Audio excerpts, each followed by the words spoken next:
Bonjour, chers étudiants. Aujourd'hui, nous allons voir la programmation modulaire. La programmation modulaire est un autre type de programmation. Les gens disent souvent un autre paradigme de programmation. C'est quoi la programmation modulaire? C'est un type de programmation qui nous permet d'utiliser les fonctions, le code des autres programmeurs pour les inclure dans nos programmes, nos propres programmes. Ce type de programmation nous permet en quelque sorte et de pouvoir étendre notre programme. Par exemple, on pourrait écrire un programme qui fait la gestion des étudiants d'une école, mais après une période de temps bien déterminée, le propriétaire de ce programme pourrait vous demander, par exemple, d'ajouter le module qui fait la gestion des professeurs, le module qui fait la gestion des notes. OK? Mais il va être difficile de faire ça dans ce type courant de programmation. Mais avec la programmation modulaire, ça va être très très simple. Nous allons voir comment développer un programme et de la programmation modulaire. Dans le type de programme que nous avons l'habitude de développer, nous avons seulement un seul fichier, le fichier main, main.c. Mais dans le type de programmation, ce nouveau type de programmation, nous allons avoir au moins 3 fichiers. Le fichier main, un fichier .h qui va contenir les déclarations de nos fonctions et un fichier .c qui va contenir les définitions des fonctions qui ont été déclarées dans le fichier .h. Par exemple, ici, si nous considérons ce programme, dans ce programme, on a les fichiers d'inclusion. Ensuite, on a une méthode qui calcule le double de nombre, qui multiplie le nombre par 2. Une autre méthode qui calcule le triple de nombre, qui multiplie un nombre par 3. Et ensuite, une autre méthode qui donne le carré du nombre.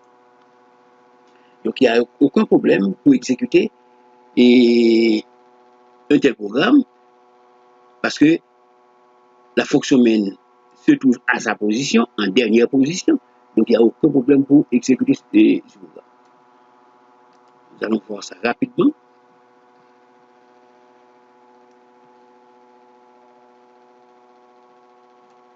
CTRL C. Ensuite, je lance code blocks, je vais CTRL V. Donc, comme vous voyez, donc, nos 3 fonctions précèdent la fonction main. Donc, nous pouvons maintenant exécuter le programme.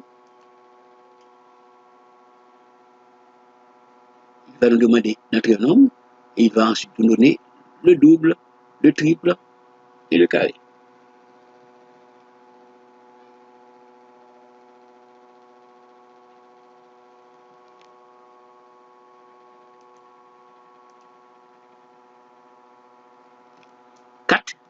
Je donne 4, il me donne le double de 4, 2 fois 4, 8. Le triple de 4, c'est 3 fois 4, 12. Le cube, et 4 au carré, de référence, 4 au carré, ça me donne 16. Il n'y a aucun problème.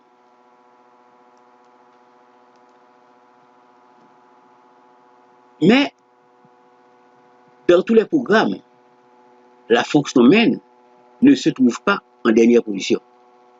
Il y a moyen de placer la fonction main avant ces fonctions-là. Mais pour que cela soit possible, le programmeur doit déclarer ces 3 fonctions avant la fonction main. Parce qu'en principe, une fonction qui vient après peut appeler la fonction qui vient avant. Mais une fonction qui vient avant ne peut pas appeler une fonction qui vient après. Ça, c'est le principe de la programmation parce que l'exécution se fait de haut en bas. Mais il y a quand même moyen de le faire. Il suffit tout simplement de placer la fonction main en première position, après les déclarations par exemple, CTRL X. Voici la fonction main. Maintenant, la fonction main n'est pas en première, n'est pas en dernière position. Mais la fonction main va appeler les autres fonctions pendant que ces fonctions ne sont pas encore compilées. Parce que la compilation se fait de haut en bas. Donc, il faut d'abord déclarer ces trois fonctions. Int, double, int A, on a seulement les déclarations de ces fonctions, mais pas la définition. CTRL C, CTRL V, CTRL V. Donc, la deuxième, c'est donne le triple. Et la troisième fonction donne le carré.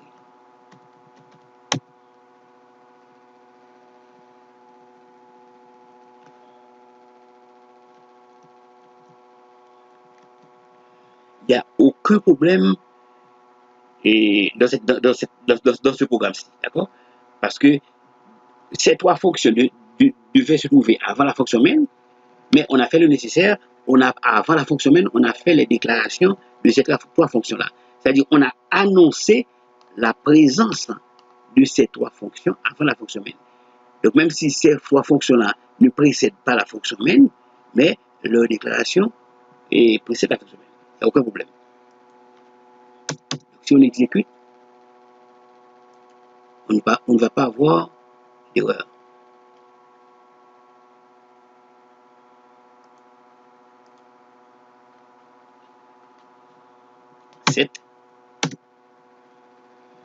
OK. Donc, la programmation modulaire, 7 ressemble à ce dernier programme. Nous allons placer ces trois déclarations dans un fichier qui s'appelle l'extension.h. Donc, c'est le fichier header. Donc, il va contenir ces trois déclarations. Int, double, int, triple, int, carré. Donc, on aura un premier fichier qui va contenir les déclarations, un autre fichier qui va contenir les définitions des fonctions qui ont été déclarées dans le fichier .h, et ensuite on aura la fonction main qui est la fonction principale. D'abord, nous allons créer la fonction et le fichier .h. Je fais file, new, file, header, go, next. Ensuite, je dois donner le chemin complet, if, programmation modulaire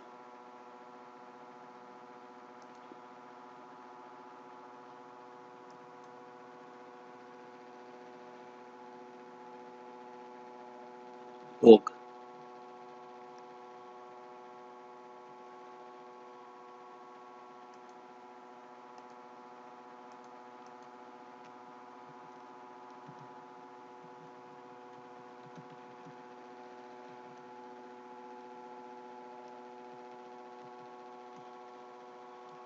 Je l'appelle fonction, ma fonction,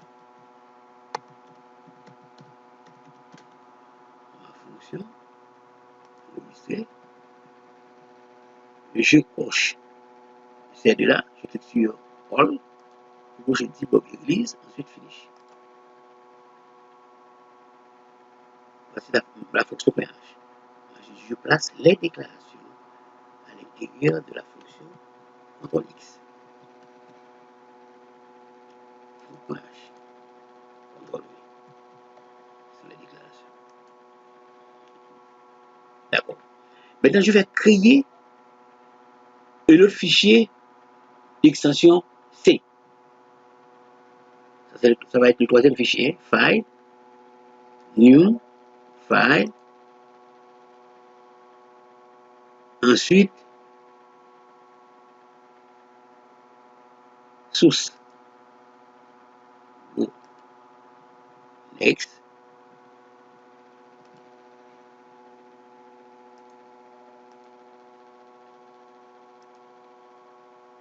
Ma fonction.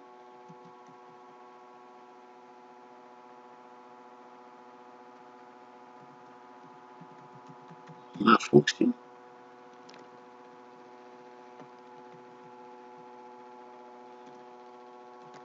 Je l'appelle ma fonction. OK. Je coche. Je clique All. Je coche les deux. Ensuite, finish. OK. Donc, j'ai déjà trois fichiers. Ma fonction, qui va contenir les définitions des fonctions. Main, qui est le fichier principal. Et ensuite, header, se trouve ici. OK. Maintenant, je vais placer les définitions ici, dans ma fonction .c.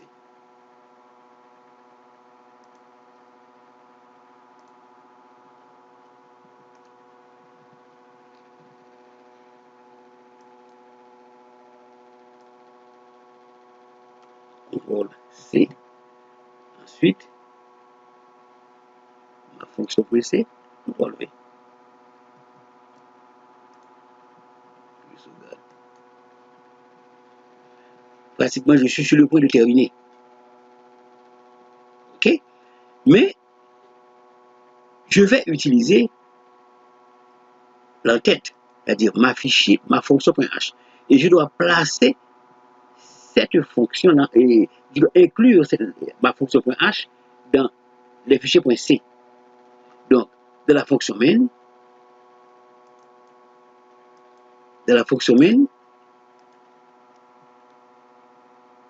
je vais placer, je vais mettre dièse include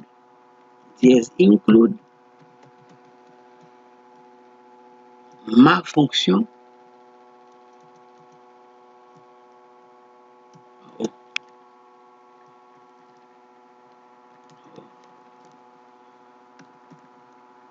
oh,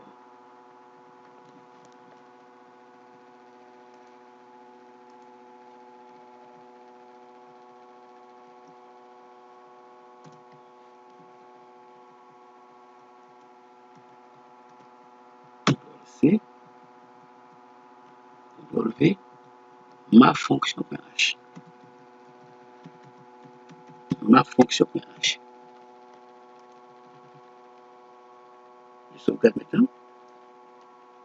Je dois placer l'entête ma fonction.h au début de ma fonction.c.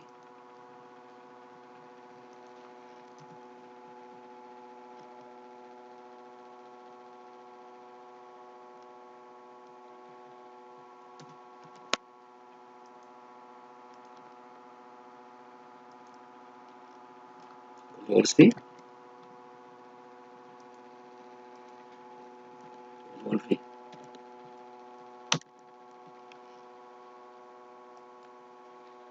Et voici la fonction main. De la fonction main, on doit retrouver seulement la fonction main.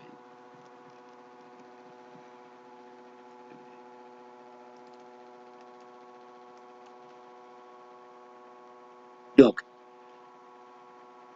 j'ai maintenant un programme qui comporte trois fichiers. La fonction main, le fichier main qui comporte la méthode main, la fonction main, qui est le fichier principal.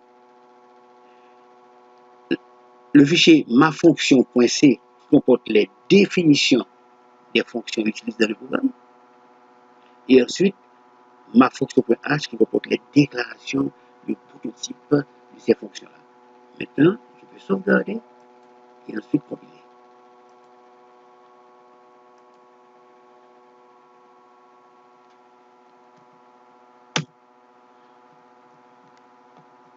C'est exactement ce qui a été fait dans le premier exemple. Donc, dans la programmation modulaire, dans le cas de programme simple, on aura 3 fichiers. Le fichier main, qui est le fichier principal, le fichier .h, qui comporte les définitions des fonctions, et le fichier .c, qui en général porte le même nom que le fichier .h, qui comporte les définitions des fonctions déclarées de la fonction .h. Que le Seigneur vous bénisse et bon travail.